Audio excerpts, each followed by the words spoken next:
Les affrontements ont repris à Kiev. Malgré l'annonce d'une trêve mercredi soir par le président Yanukovych, les manifestants ont cherché à reprendre une partie de la place Maïdan jeudi matin et la police a tiré, faisant au moins 17 morts.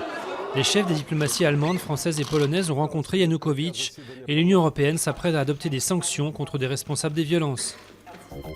19 milliards de dollars pour une application de messagerie mobile.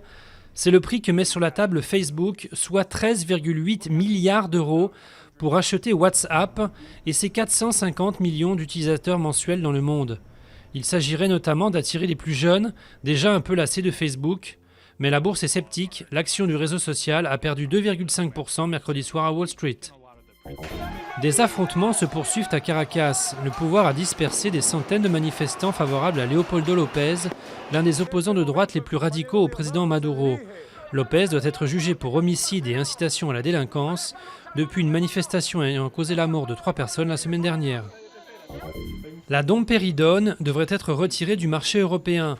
C'est ce que réclame la revue indépendante Prescrire pour ce médicament, vendu aussi sous le nom de Motilium et utilisé contre les nausées et les vomissements, mais qui serait responsable de 25 à 123 morts subites en 2012 en France. La revue rappelle que les neuroleptiques exposent aux troubles du rythme cardiaque. Jour J pour la réunion de familles séparées en Corée. Un groupe de Sud-Coréens très âgés s'apprêtait jeudi à se rendre en Corée du Nord pour y retrouver des proches qu'ils n'ont pas revus depuis la guerre du début des années 50. Ainsi, cette femme a été séparée de son fils il y a 64 années, quand celui-ci n'avait que 4 ans. Ces rassemblements ne sont possibles qu'au terme d'âpres négociations entre le Sud et le Nord, et il n'y en avait pas eu depuis 2010.